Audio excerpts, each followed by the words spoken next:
Good morning students. आज हम लोग संविधान के भाग 5 का अध्ययन करेंगे। उसमें राज्य के विषय में वर्णन है। जैसे नहीं, भाग 6 है।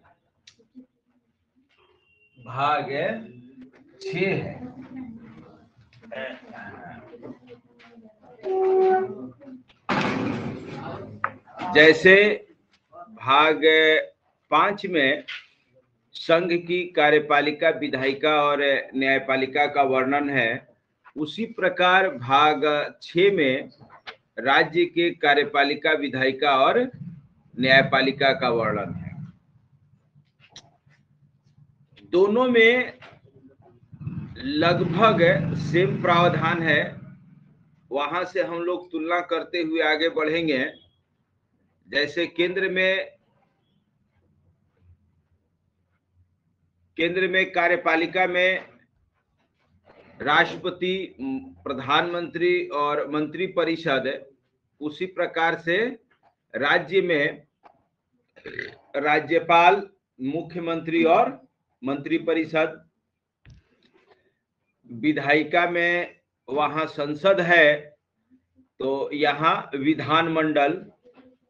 संसद के वहां 2 सदन हैं, राज्यसभा और लोकसभा, तो यहाँ विधान परिषद और विधानसभा दोनों को मिला के विधानमंडल कहते हैं।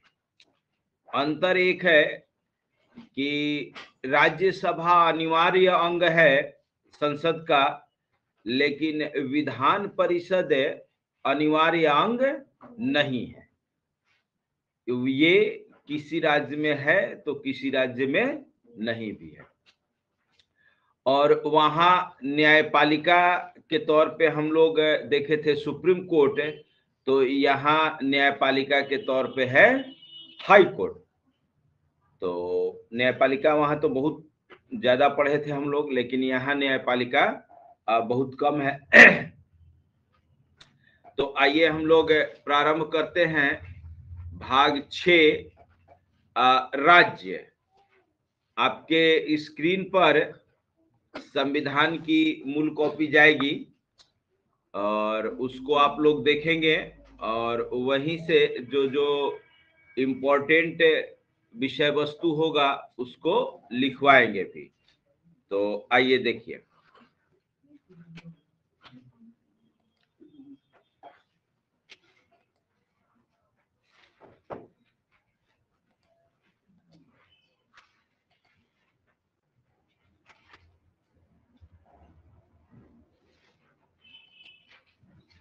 देखिए आपके सामने आ गया भाग 6 राज्य, अध्याय 1 साधारण। अध्याय 1 साधारण।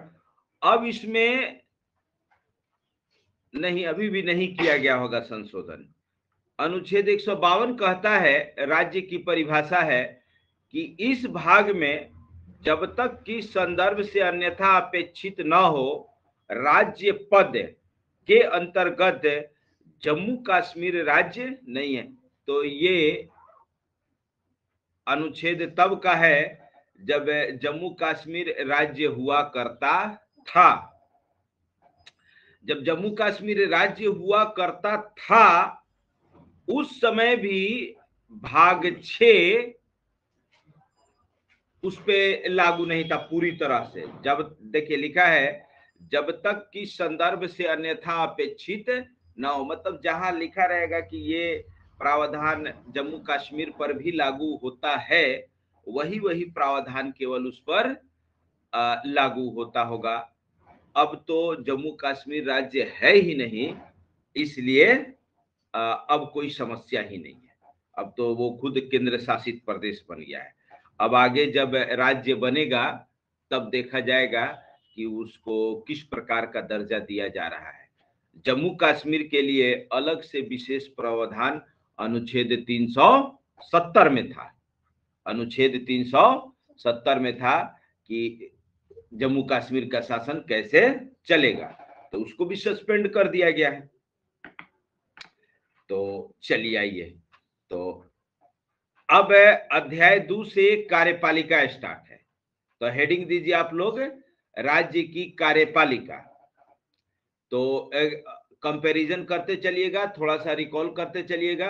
अभी बताएं कि जैसे केंद्र की कार्यपालिका में राष्ट्रपति, प्रधानमंत्री, मंत्रिपरिषद, वैसे यहाँ की कार्यपालिका में राज्यपाल, मुख्यमंत्री और मंत्रिपरिषद। अब देखिए,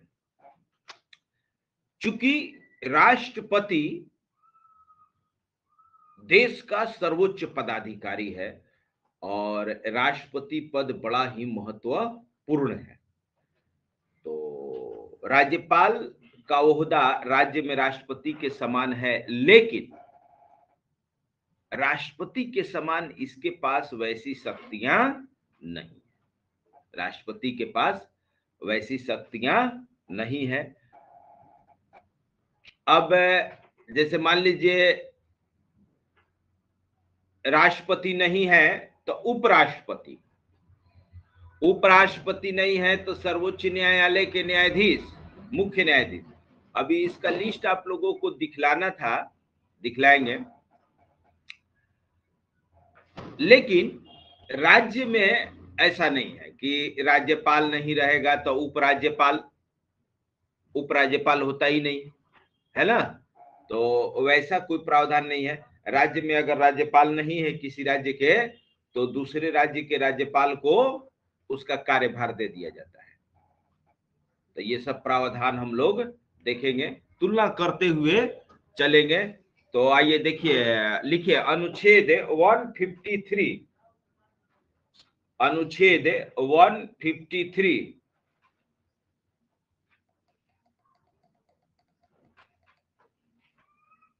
राज्यों के राज्यपाल, राज्यों के राज्यपाल। तो अंकित अपना ना इंग्लिश मीडियम में बेयर एक्ट खोल लेते और साथ साथ चलते। इंग्लिश मीडियम वाला बेयर एक्ट खोल लो। देखिए यहां लिखिए, अनुच्छेद 53 में लिखा है कि प्रत्येक राज्य के लिए एक राज्यपाल होगा। प्रत्येक राज्य के लिए राज्यपाल होगा। हाँ,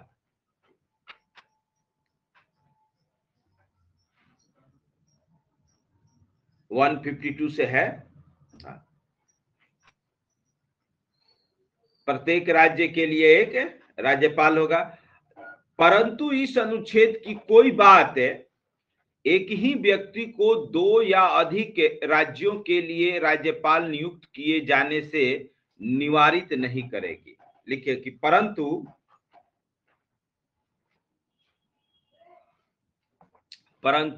एक ही व्यक्ति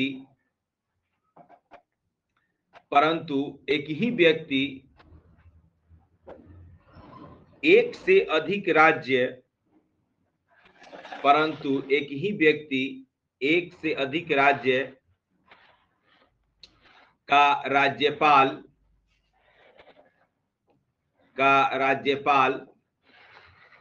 हो सकता है,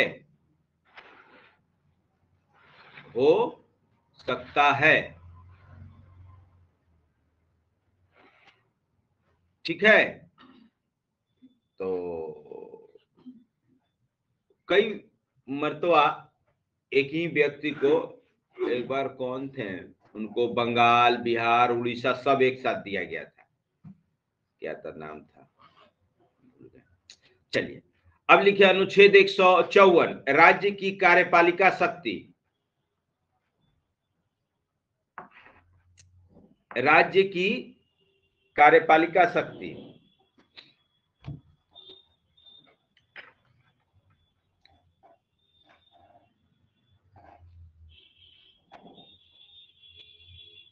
अब देखिए केंद्र में आप लोग पढ़े हैं कि राज्य की कार्यपालिका शक्ति राष्ट्रपति में निहित होगी, तो यहां सेम उसी टाइप से कि राज्य की कार्यपालिका शक्ति राज्यपाल में निहित होगी। इसका मतलब कि जो भी काम होगा राज्य का राज्यपाल के नाम से होगा। इवन जब आप लोग बीपीएससी क्वालिफाई करेंगे तो आपका जो ज्वाइनिंग लेटर आएगा वो राज्यपाल भवन से आएगा। राज्यपाल महोदय आप लोगों को बिहार में क्लास 1 अधिकारी के रूप में नियुक्त करेंगे। तो आप लोग उनके मातहत काम करेंगे, ठीक है। और बाकी सारे प्रावधान उसी टाइप से है। तो ये है स्टेट। जितना डिटेल हम लोग सेंटर में पढ़े थे, केंद्र में, उतना डिटेल यहाँ नहीं पढ़ना है सब। तो बस ये जान लीजिए कि राज्य की कार्यपालिका शक्ति राज्यपाल में निहित होगी, ठीक है। और अभी जैसे इतना स्लो चल रहे हैं, घर पे भी आप लोग रीडिंग दे सकते हैं इसको, है ना। सबके पास बेयर एक्ट है मोबाइल में। अगर किन्हीं को कोई सेंटेंस समझ में नहीं आ रहा है तो हमसे पूछिए। आर्टिकल 155 देखिए, जैसे राष्ट्रपति वाला में लिखा था कि यहां भी लिखा है कि राज्य की कार्यपालिका शक्ति राज्यपाल में निहित होगी और वह इसका प्रयोग इस संविधान के अनुसार स्वयं या अपने अधीनस्थ अधिकारियों के द्वारा करेगा। राष्ट्रपति में भी यही ना सेम चीज लिखा हुआ था। आर्टिकल 155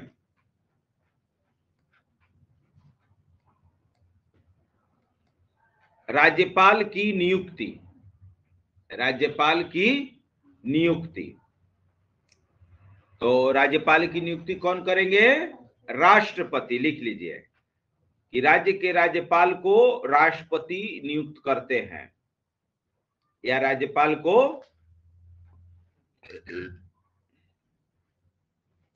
राष्ट्रपति नियुक्त करते हैं।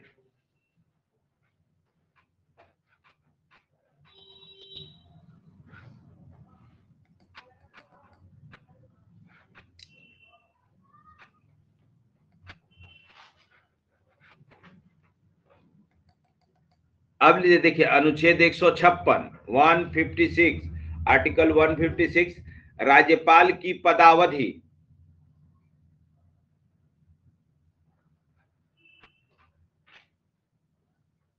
राज्यपाल की पदावधि, वैसे तो राज्यपाल की पदावधि है 5 वर्ष, लेकिन ये राष्ट्रपति के प्रसाद पर्यंत पद धारण करते हैं। इसका अर्थ ये है कि राज्यपाल को राष्ट्रपति जब चाहे तब हटा देंगे।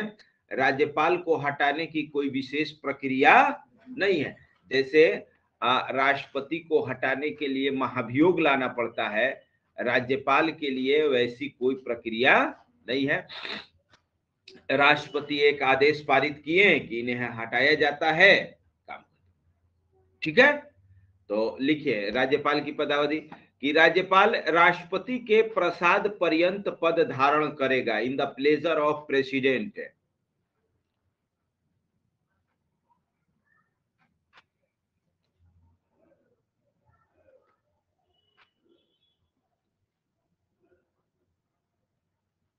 राष्ट्रपति के प्रसाद पर्यंत पद धारण करेगा। दूसरा पॉइंट है, देखिए इसी में कि राज्यपाल राष्ट्रपति को संबोधित अपने हस्ताक्षर सहित लेख द्वारा अपना त्याग पत्र दे सकेगा। तो राज्यपाल अपना त्याग पत्र किसको देगा? राष्ट्रपति को। लिख लीजिए कि दूसरा पॉइंट, राज्यपाल अपना त्याग पत्र राष्ट्रपति को देता है।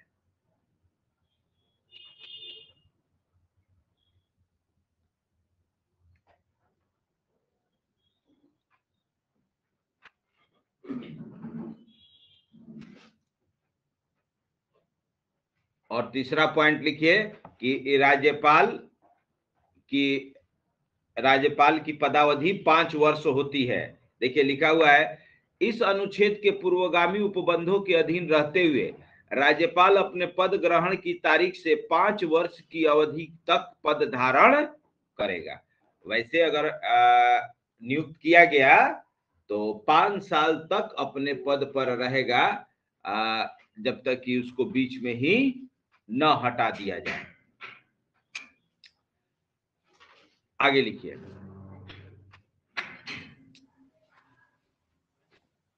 देखिए नीचे लिखा है, जैसे राष्ट्रपति वाले में लिखा हुआ था, यहाँ भी लिखा हुआ है, सब रिकॉल करते चलिएगा लोग। देखिए, परंतु राज्यपाल अपने पद की अवधि समाप्त हो जाने पर भी तब तक पद धारण करता रहेगा जब तक उसका उत्तराधिकारी अपना पद ग्रहण नहीं कर लेता है। मान लीजिए 5 साल पूरा हो गया और कोई नई नियुक्ति नहीं हुई और उसको हटाया भी नहीं गया है, तो तब तक वो कंटिन्यू करते रहेंगे जब तक कि उनके उत्तराधिकारी आ न जाए।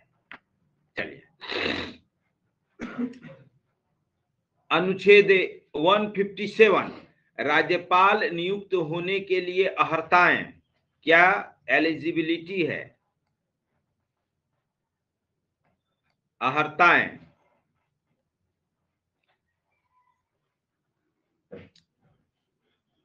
तो राज्यपाल नियुक्त होने के लिए क्या है भाई? कि भारत का नागरिक हो और 35 वर्ष की आयु पूरा कर चुका हो, बस, और कुछ नहीं। देखिए लिखा है, कोई व्यक्ति राज्यपाल नियुक्त होने का पात्र तभी होगा जब वह भारत का नागरिक है और 35 वर्ष की आयु पूरा कर चुका है। ठीक है, चलिए अब आइए अनुच्छेद 158, राज्यपाल के पद के लिए शर्तें, क्या क्या शर्त है? तो बस इसमें ना किसी सदन का सदस्य होगा, ना कोई लाभ का पद धारण करेगा, तो इसका कोई काम नहीं है, पढ़ लीजिएगा लोग 158। और उसको बिना किराए का ये सब हवेली मिलेगा। पटना में हवेली कौन कौन देखा है राज्यपाल भवन का? बड़का गेट सब, वो सब ब्रिटिश टाइम वाला, ब्रिटिश टाइम में जो अधिकारी सब रहता था उसी को राज्यपाल भवन बना दिया गया, एकदम चिड़ियाघर से सटा हुआ है। राज्यपाल की उपलब्धियां, हाँ चलो ये सब काम खत्म।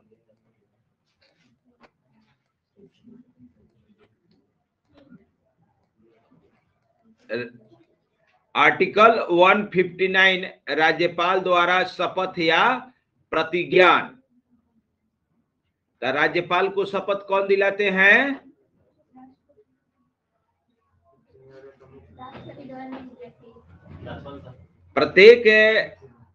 प्रत्येक राज्यपाल और प्रत्येक व्यक्ति जो राज्यपाल के कृत्यों का निर्वहन कर रहा है, अपना पद ग्रहण करने से पहले उस राज्य के संबंध में अधिकारिता का प्रयोग करने वाले उच्च न्यायालय के मुख्य न्यायमूर्ति, कौन दिलाता है?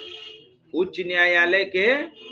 अब जैसे बिहार है तो बिहार के राज्यपाल है, तो जो यहाँ का अधिकारिता किसके पास है? पटना हाई कोर्ट के पास। तब पटना हाई कोर्ट के चीफ जस्टिस, ठीक है, या उसकी अनुपस्थिति में उस न्यायालय के उपलब्ध ज्येष्ठतम न्यायाधीश, सीनियर मोस्ट न्यायाधीश। तो लिख लीजिए, राज्यपाल को शपथ उस राज्य के उच्च न्यायालय के मुख्य न्यायाधीश द्वारा दिलाई जाती है। उसको बंद कौन करेगा? दिलाई जाती है और उसकी अनुपस्थिति में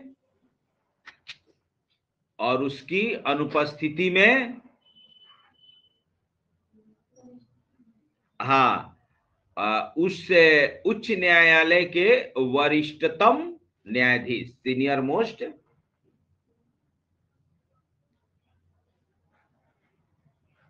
लिख नहीं रही हो?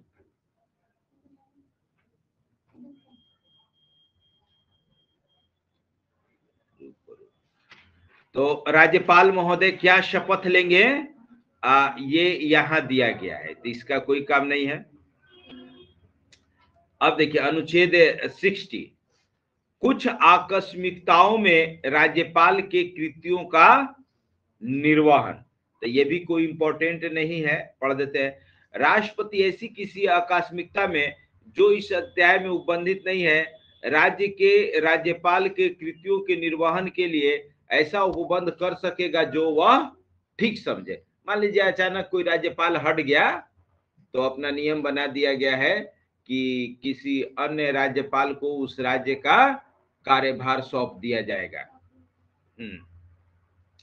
देखिए अनुच्छेद 161 क्षमादान लिख लीजिए।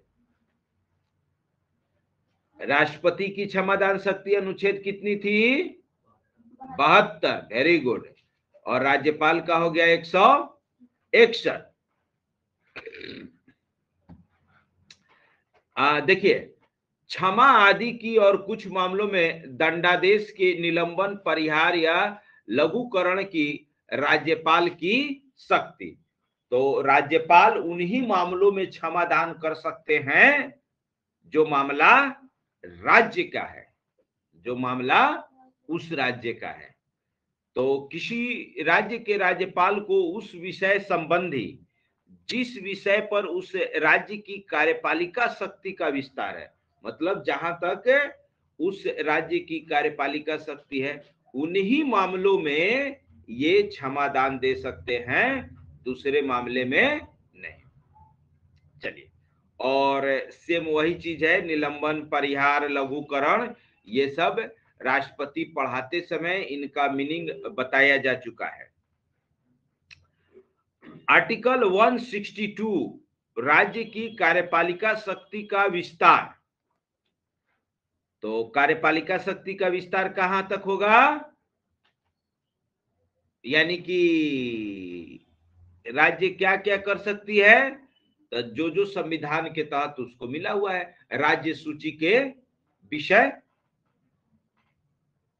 इस संविधान के उपबंधों के अधीन रहते हुए किसी राज्य की कार्यपालिका शक्ति का विस्तार उन विषयों पर होगा जिनके संबंध में उस राज्य के विधानमंडल को विधि बनाने की शक्ति है।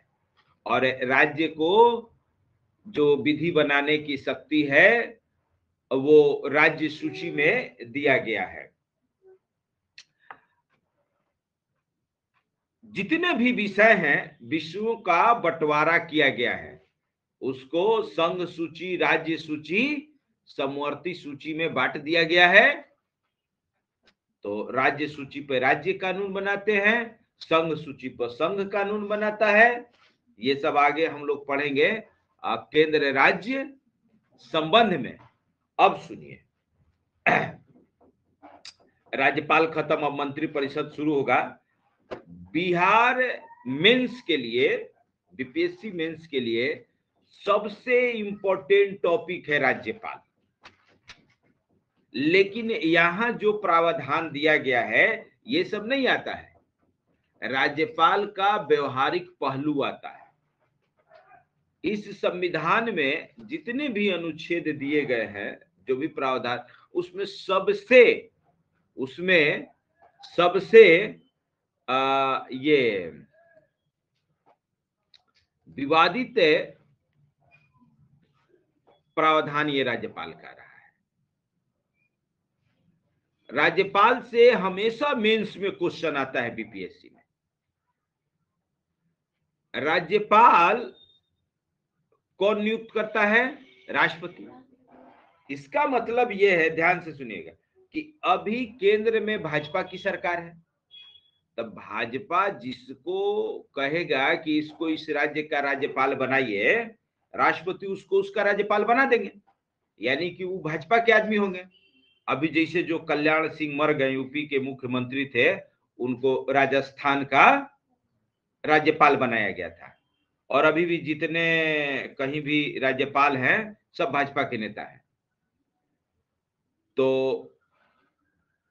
यदि केंद्र में और राज्य में दोनों जगह सेम पार्टी की सरकार है, तब तो राज्यपाल का पद विवादित नहीं होता है। लेकिन अलग अलग पार्टी की सरकारें होती हैं, जैसे अभी देख लीजिए, पश्चिम बंगाल में ममता बनर्जी, तृणमूल कांग्रेस, और वहां राज्यपाल है धनखड़, उनका हमेशा उल्टा बयान आते रहता है। अभी ममता बनर्जी वहां पूर्ण बहुमत से जीती, और ये धनखड़ कहते हैं कि वहां जंगल राज है, कानून का राज नहीं है, ये है वो है।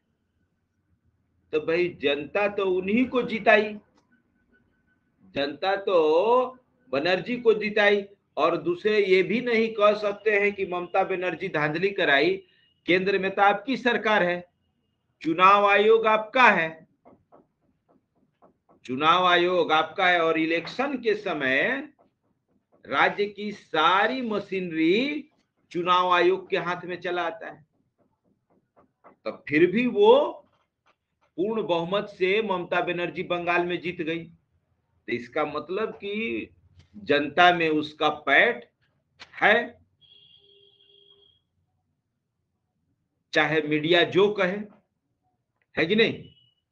तो अब हमेशा इनका विवादित बयान आता है, इसलिए पहले भी बहुत हुआ था। बिहार में 2005 में बूटा सिंह का बड़ा फजीयत हुआ, यूपी में 1996-97 में एक सुंदर सिंह भंडारी थे, वो भी बड़ा विवादित हुए थे। बहुत सारे राज्यपाल हुए हैं जो बहुत विवादित हुए हैं। सुंदर सिंह भंडारी तो यूपी में एक के साथ दो को मुख्यमंत्री बना दिए, दो मुख्यमंत्री यूपी में बन गए थे। एक को बर्खास्त करके वो दूसरे को नियुक्त कर दिए, वो चल गया कोर्ट। हाई कोर्ट बोला कि ना ना, मैंने इसको जो हटाया गया है इनवैलिड है, वो भी मुख्यमंत्री है, तो वो भी हो गया मुख्यमंत्री, और जिसको नियुक्त कर दिए थे वो भी हो गया मुख्यमंत्री। तो राज्यपाल का पद अब तो कुछ कम हो गया है, पहले बहुत ज्यादा विवादित था। और कांग्रेस के समय में, कि जब केंद्र में कांग्रेस की सरकार होती थी और राज्यों में अलग अलग पार्टियों की, क्षेत्रीय पार्टियां की जब सरकार बनने लगी, तब विवाद बढ़ता गया। तो इस विवाद को सुलझाने के लिए एक सरकारिया आयोग का गठन किया गया, सरकारिया आयोग का गठन किया गया। तो इससे भी क्वेश्चन पूछता है सरकारिया आयोग, सरकारिया आयोग। तो ये सब चीज हम लोग आगे देखेंगे। यहाँ तो केवल राज्यपाल का संवैधानिक पहलू था कि क्या क्या है, तो व्यवहारिक पहलू पर हम लोग आगे आएंगे। चलिए,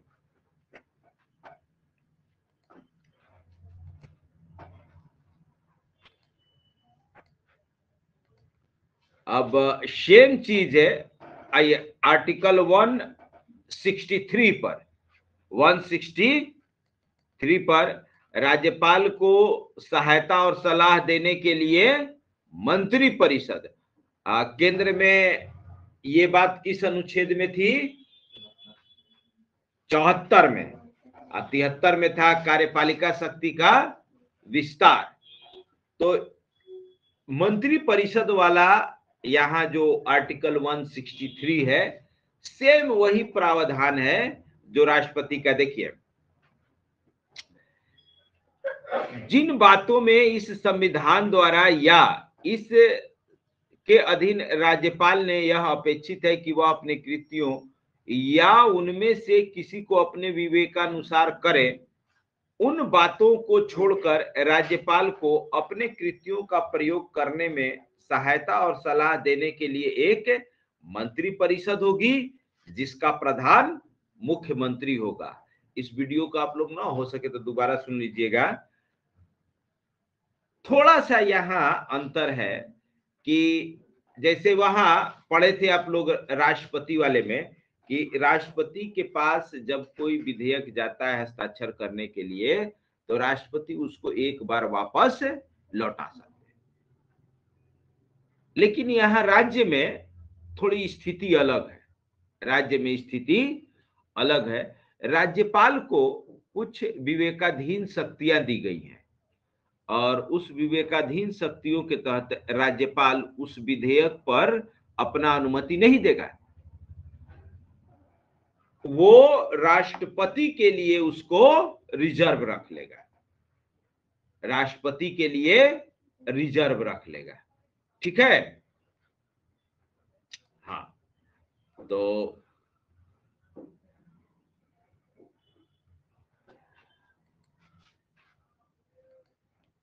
आइए और बाकी वही सहायता एवं सलाह, तो वही ऊपर में लिखा है कि जो कुछ अलग से उनके विषय में प्रावधान है उन स्थितियों को छोड़कर बाकी में।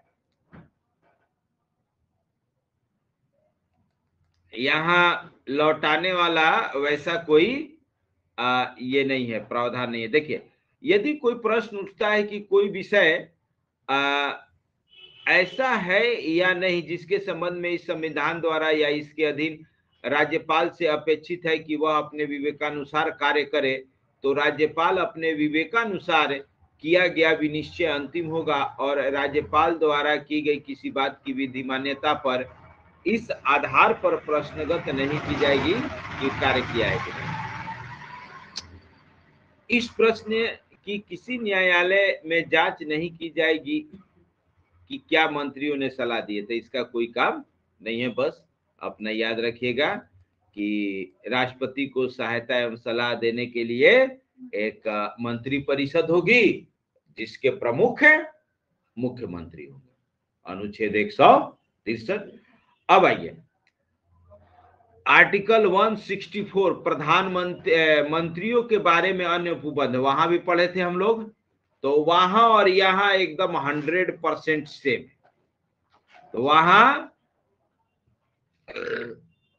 केंद्र में मंत्री मुख्य प्रधानमंत्री की नियुक्ति राष्ट्रपति द्वारा की जाती है और अन्य मंत्रियों की नियुक्ति राज्यपाल द्वारा, और यहां मुख्यमंत्री की नियुक्ति राज्यपाल द्वारा और अन्य मंत्रियों की नियुक्ति मुख्यमंत्री के सलाह पर राज्यपाल, एकदम सेम चीज है। और वहां भी 15% है और यहां भी 15% है। याद है ना कि लिखना चाहे तो लिख लीजिए, अनुच्छेद 164 मंत्रियों के बारे लिखिए कि मुख्यमंत्री की नियुक्ति राज्यपाल करेगा। मुख्यमंत्री की नियुक्ति राज्यपाल करेगा और अन्य मंत्रियों की नियुक्ति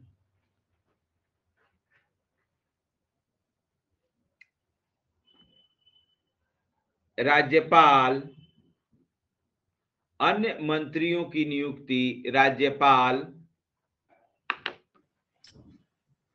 मुख्यमंत्री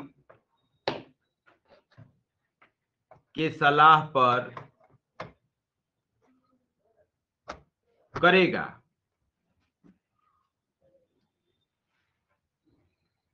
तथा मंत्री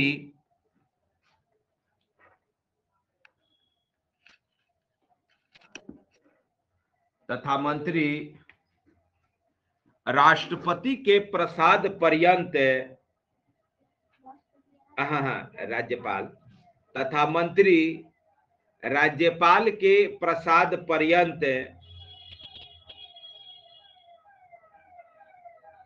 अपने पद धारण करेंगे।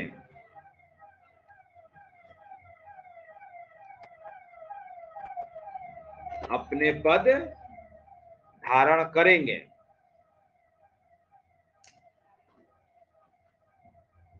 अब देखिए, इसमें बिहार, मध्य प्रदेश, उड़ीसा, अब इसमें संशोधन कर दिया गया है। जो अनुसूचित जनजाति वाले राज्य थे वहां कुछ मंत्री नियुक्त करने के लिए अलग से प्रावधान दिया गया है, तो इसका काम नहीं। और फिर लिख लीजिएगा, लिखिए कि किसी राज्य की, उसी में लिख लिया अगला पॉइंट, कि किसी राज्य की मंत्री परिषद में, किसी राज्य की मंत्री परिषद में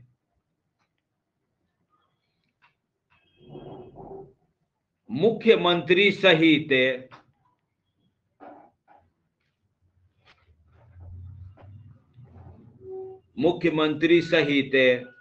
मंत्रियों की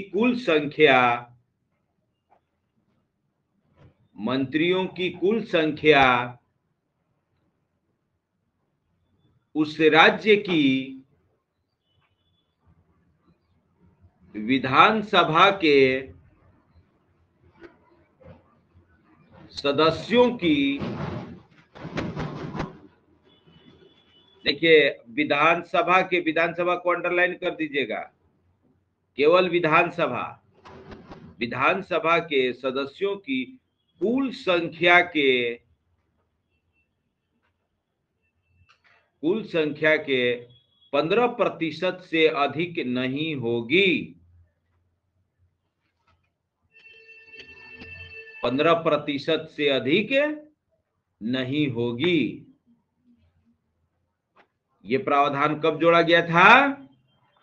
91वां संविधान संशोधन अधिनियम 2003 लिख लीजिएगा। तो ये रहा आर्टिकल 164।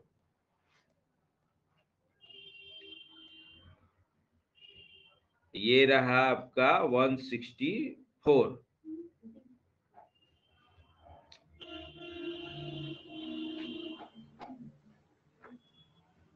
और उसके नीचे लिख लीजिएगा परंतु, लिखिए परंतु कि किसी राज्य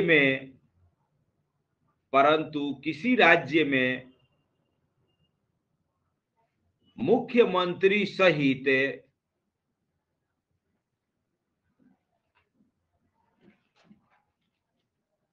मंत्रियों की संख्या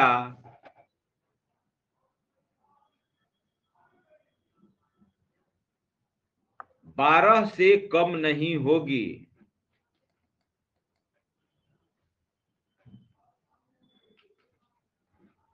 12 से कम नहीं होगी। ठीक है। बहुत सारे राज्य हैं जहां विधानसभा में बहुत कम सीट है, जैसे सिक्किम में तो मात्र 32 है। सिक्किम में मात्र 32 है, तो 32 का 15% क्या होगा?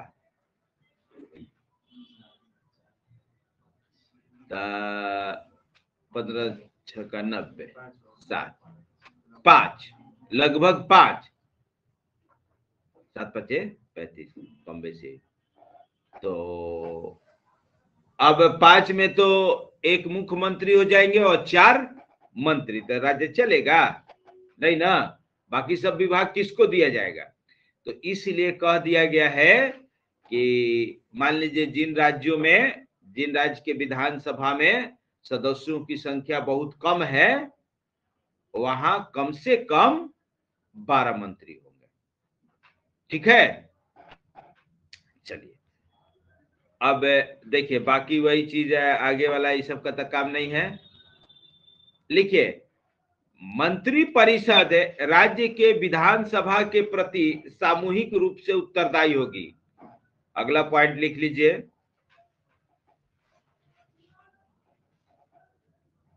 मंत्री परिषद राज्य की विधानसभा के प्रति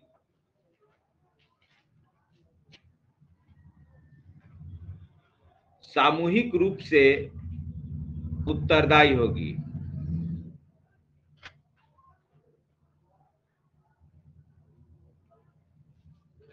सामूहिक रूप से उत्तरदायी होगी का मतलब है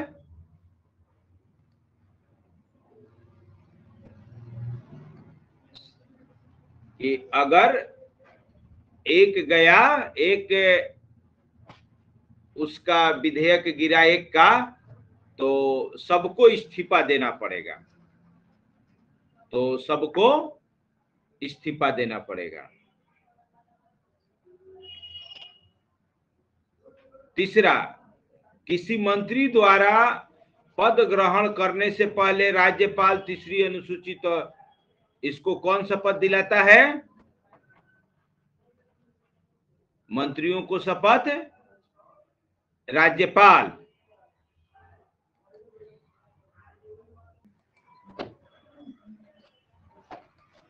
मंत्रियों के बारे में अन्य उपबंध में वही चीज है कि जैसे वहां था कि 6 महीने तक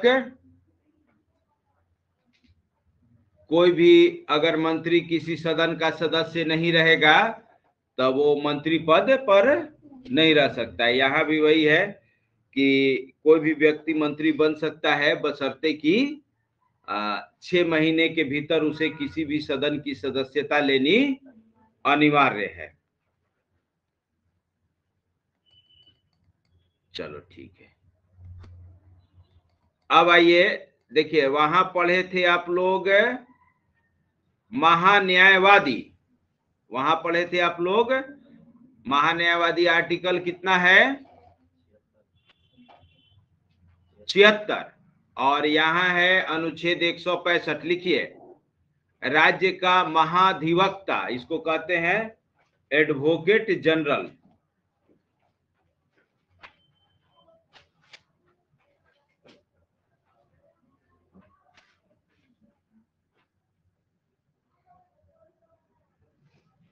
एडवोकेट जनरल ऑफ इंडिया।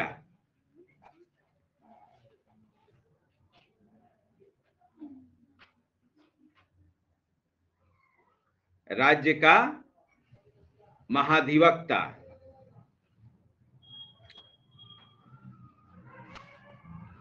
तो एकदम सेम चीज, वही चीज है जो महान्यायवादी के लिए था, वही महाधिवक्ता के लिए है। महान्यायवादी का काम कानूनी मामलों पर सलाह देना, और यहाँ वो राष्ट्रपति को सलाह देता है। ये किसको देगा? राज्यपाल को। बस बाकी सारा प्रावधान सेम है, और इससे कोई क्वेश्चन नहीं आता है जनरली। और इन केस तुलना करके पूछ दिया कि जिस प्रकार केंद्र में महान्यायवादी होते हैं उस प्रकार राज्य में क्या होते हैं? तो महाधिवक्ता। महाधिवक्ता देखिए, वही राज्यपाल के प्रसाद पर्यंत पद धारण करेगा और ऐसा पारिश्रमिक प्राप्त करेगा जो राज्यपाल अवधारित करे। वहां राष्ट्रपति था। तो ठीक है। अब आर्टिकल 166, इसका काम नहीं है, छोड़ दीजिए। वहां भी सब नहीं पढ़े थे हम लोग कि किसी राज्य की सरकार की समस्त कार्यपालिका कार्रवाई राज्यपाल के नाम से की हुई कही जाएगी। ठीक है। चलिए,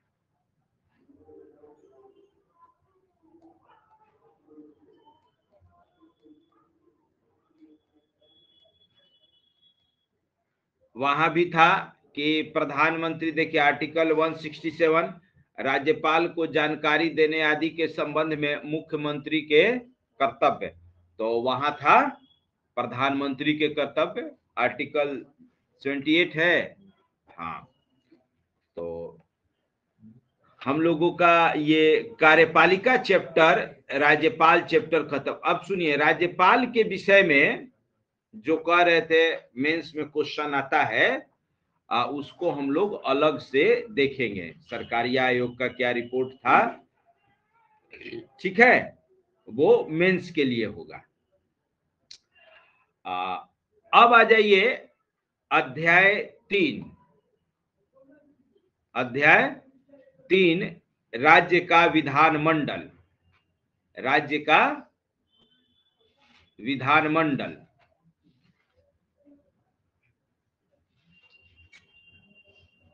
तो देखिए, जैसे वहां संसद था, केंद्र के लिए संसद शब्द प्रयोग करते हैं, यहां हम विधानमंडल शब्द प्रयोग करते हैं। यहां हम विधानमंडल शब्द प्रयोग करते हैं। ठीक है। तो जैसे वहां संसद में राष्ट्रपति, संसद में राष्ट्रपति, राज्यसभा और लोकसभा, तो यहां विधानमंडल में क्या होगा? राज्यपाल, विधान परिषद और विधानसभा। लेकिन अंतर एक ये है कि राज्यसभा अनिवार्य सदन है, रहेगा ही रहेगा, लेकिन विधान परिषद अनिवार्य नहीं है। ये किसी राज्य में है तो किसी राज्य में नहीं है। तो आइए देखिए, आर्टिकल 168, राज्यों के विधानमंडल। प्रत्येक राज्य के विधानमंडल, प्रत्येक राज्य के लिए एक विधानमंडल होगा जो राज्यपाल और हाँ, इसमें संशोधन किया है, जम्मू कश्मीर को हटा दिया है, जम्मू कश्मीर को हटा दिया है। कहां कहां? बिहार, महाराष्ट्र, कर्नाटक, उत्तर प्रदेश। आंध्र प्रदेश जोड़ा नहीं है। अच्छा, जम्मू कश्मीर तो ऑलरेडी इसमें नहीं था पहले से, तो शुरू में ही लिख दिया है कि जम्मू कश्मीर पर यह भाग लागू नहीं होता है। तो सुधारा नहीं है, बल्कि वैसे का वैसे है। तो किन किन राज्यों में विधान परिषद है? तो जम्मू कश्मीर को हटा देंगे, तो यूपी, बिहार, महाराष्ट्र, कर्नाटक, आंध्र प्रदेश और तेलंगाना, यही चारों है ना? ठीक है, लिख लीजिए। तो यहां दिया है बिहार, महाराष्ट्र, कर्नाटक, उत्तर प्रदेश, और आंध्र प्रदेश और तेलंगाना नहीं दिया है। देखो तुम्हारे वाले में, नया वाला में दिया होगा। किसके पास है नया वाला बेयर एक्ट? निकालो आर्टिकल 168। नए वाले बेयर एक्ट में सुधार दिया होगा। ये जो है ना, सुभाष कश्यप कमेंट्री है।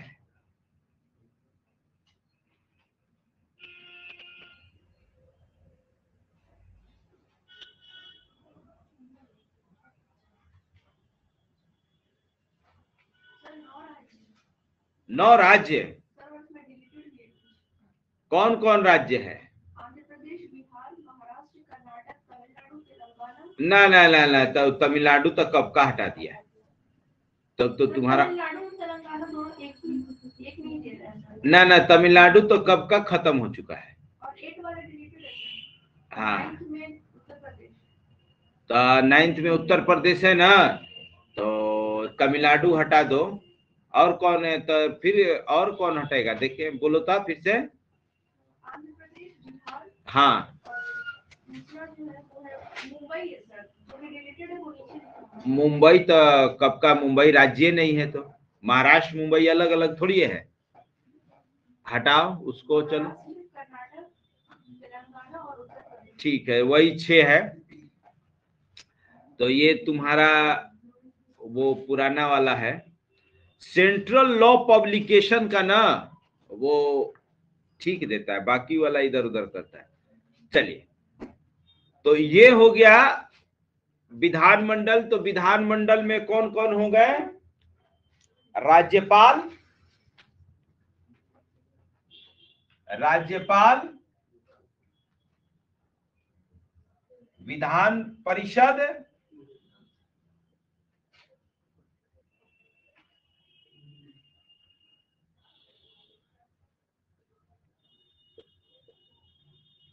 विधान परिषद और विधान सभा। तो अब हम लोग देखते हैं विधान परिषद के विषय में।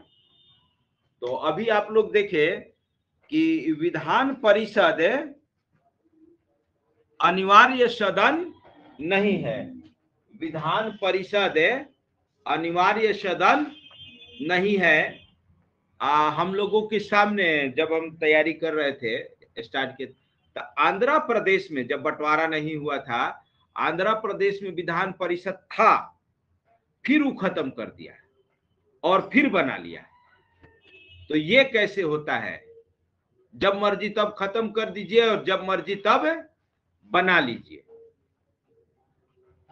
विधान परिषद से संबंधित अगर मेंस के लायक देखा जाए विषय वस्तु,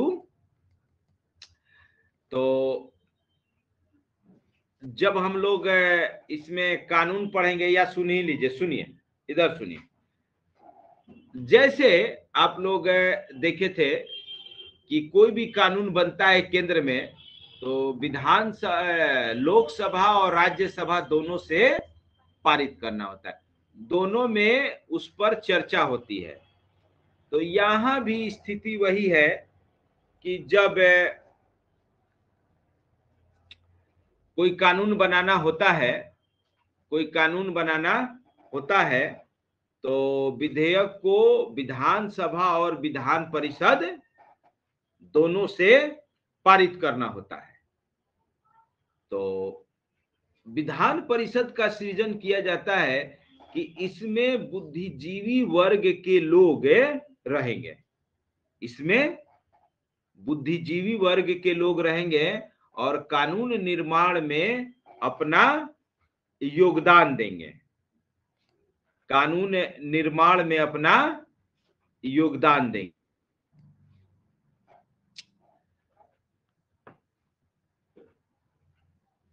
लेकिन प्रेजेंट टाइम में ऐसा देखा जा रहा है कि विधान परिषद का दुरुपयोग किया जा रहा है, विधान परिषद का दुरुपयोग किया जा रहा है। विधान परिषद के सृजन के पीछे मुख्य उद्देश्य था कि जो विद्वान व्यक्ति सक्रिय राजनीति में नहीं है, चुनाव जीत कर विधानसभा का वो विधानमंडल में नहीं आ सकता है, उसको कैसे उसका अनुभव कैसे लिया जाए, इसके लिए विधान परिषद बनाया गया कि उसको विधान परिषद का सदस्य बना दिया जाएगा और उसके अनुभव को कानून निर्माण में यूज किया जाएगा। लेकिन प्रेजेंट टाइम में सीधा इसका दुरुपयोग हो रहा है।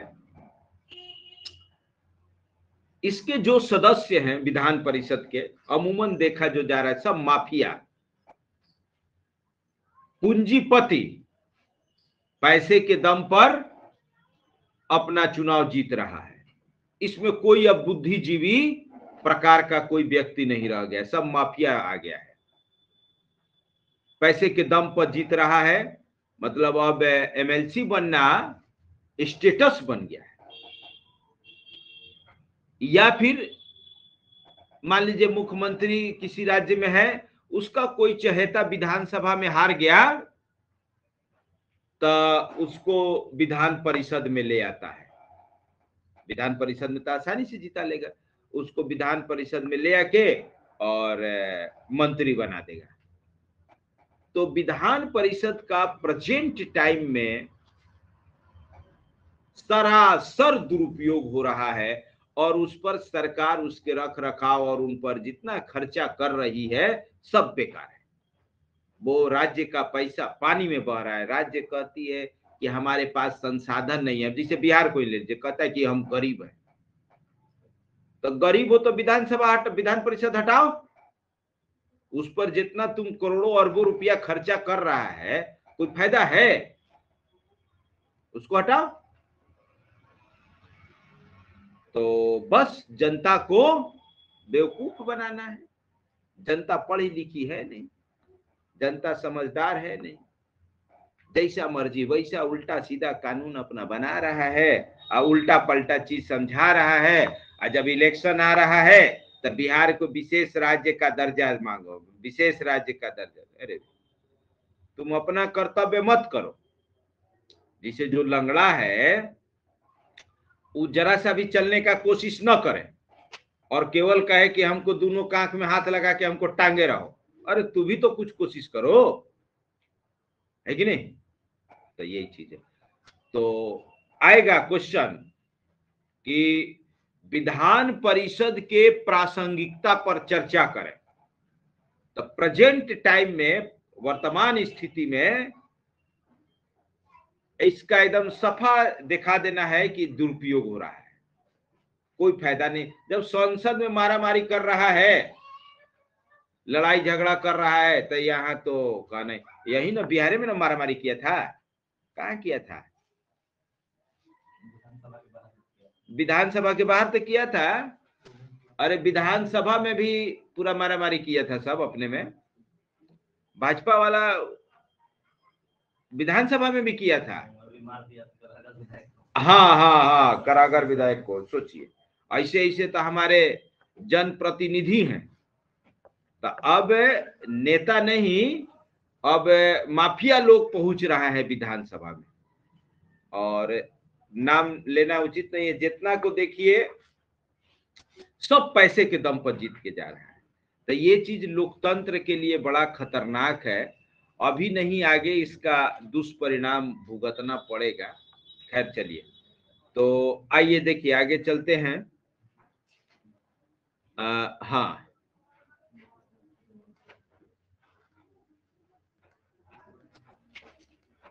ये सब मेंस में काम करेगा।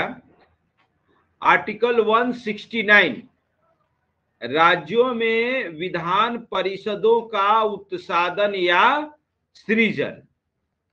राज्यों में विधान परिषदों का उत्सादन या सृजन। कैसे विधान परिषद बनते हैं या उनको समाप्त किया जाता है। तो लिखिए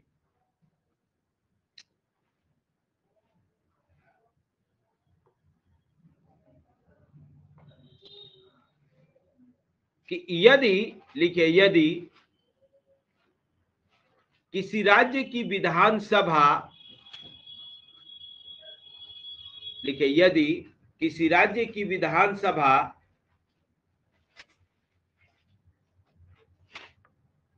उस राज्य में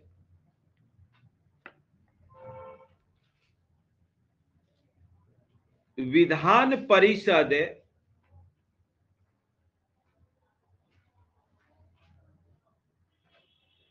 के उत्सादन, विधान परिषद के उत्सादन या विधान परिषद के सृजन, विधान परिषद के सृजन, कौमा, जो भी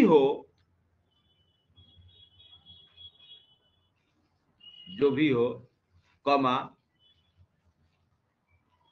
उस उद्देश्य के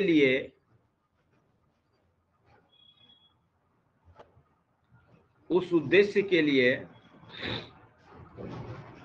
प्रस्ताव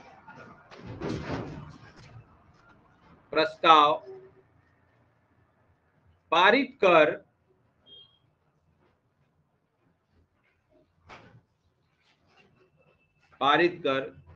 संसद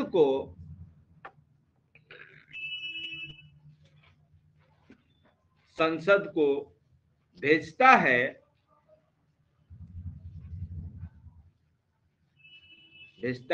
तो संसद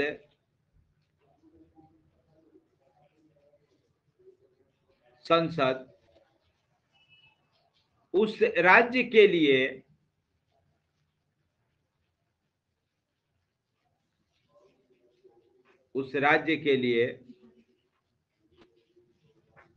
विधान परिषद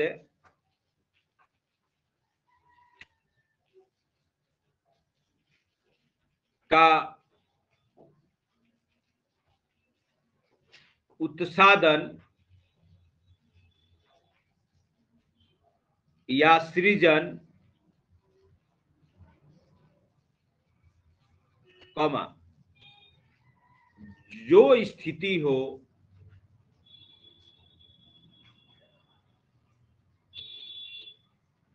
कौमा कर सकेगा,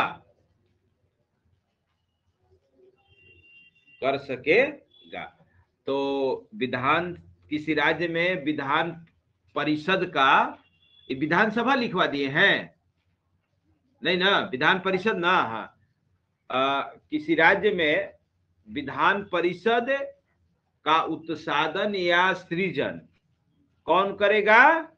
संसद को अंडरलाइन कर लीजिए। लेकिन संसद अपने मन से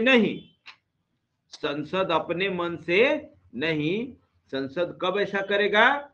जब राज्य की विधानसभा ऐसा